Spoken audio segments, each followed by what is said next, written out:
Hi, I am Peter Gloviczki from Mayo Clinic, Editor-in-Chief of the Journal of Vascular Surgery.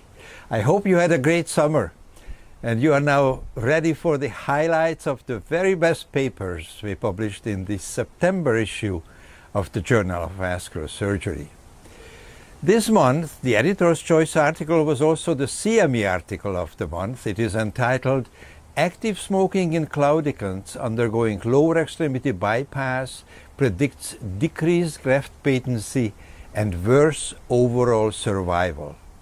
The paper was written by Dr. Douglas Jones and colleagues from Boston, Massachusetts, Lebanon and Hanover, New Hampshire, and Portland, Maine. This was a retrospective analysis of the prospective collected vascular study group of New England database and included data on 1,789 patients undergoing infrainguinal lower extremity bypass for claudication, who were followed for a mean of 382 days after surgery. The bypass grafts in smokers had significantly lower long-term primary and assisted primary patencies in propensity-matched cohorts than non-smokers, and smokers also had significantly lower 10-year survival when compared to non-smokers. Now, these authors recommend that risk factor modification include smoking cessation before revascularization for claudication to optimize graft patency and survival of the patients. The next paper investigated antihypertensive medication adherence in chronic type B aortic dissection. This paper was authored by Martin and colleagues from the Imperial College in London, United Kingdom. This was a retrospective single-institution cross-sectional cohort study that included 47 patients with type B chronic aortic dissections. 20, 42.5%, reported high levels of medication adherence. 17, 36.2%, reported moderate adherence, and 10 patients, 21.3%, reported low adherence. Compliance increased with previous aortic surgery, severity of hypertension, and understanding of the disease process. The authors recommend developing methods to improve compliance when medical therapy is prescribed for patients with type B aortic dissection. The next paper I would like to introduce to you is entitled Persistent Symptom Relief After Revascularization in Patients with Single Artery Chronic Mesenteric Ischemia, written by Louisa J.D. van Dijk and colleagues from Rotterdam and Utrecht, the Netherlands. This is a retrospective cohort study that included 37 patients with chronic mesenteric ischemia. Isolated celiac artery stenosis was frequent. It occurred in 30 patients, 81%, and isolated SMA stenosis was rare. It occurred in 7 patients.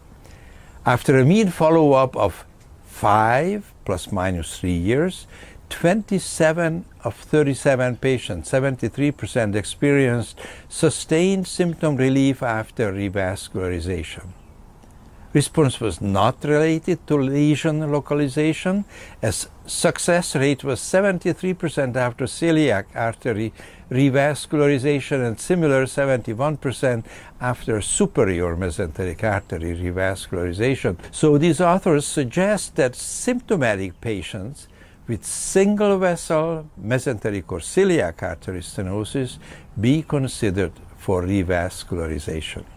The final paper I would like to introduce today is entitled Strategies for Endovascular Treatment of Complicated Splenic Artery Aneurysms. It was authored by Dr. Fang and colleagues from Fudan University in Shanghai, China.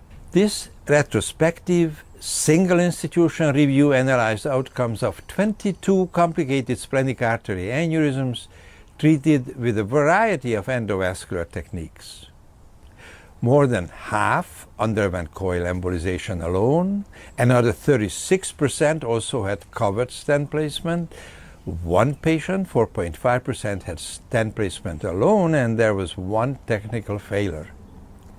At a mean of 33.7 months, 95.5% of the aneurysm thrombosed, 1 required reintervention for enlargement, and a stent of 1 of 9 patients, 11.1% thrombosed without any symptoms. There were no hepatic, mesenteric, or diffuse splenic infarcts and no death during follow-up. The authors concluded that most complicated splenic artery aneurysms can be successfully managed by endovascular interventions. Now, these were just a few of the many excellent papers from the September issue of the JVS. You can download them free of charge at www.jvsearch.org. Enjoy reading all JVS journals and let us know if you have any great comments or suggestions. See you next time for the highlights of the October issue of the Journal of Vascular Surgery.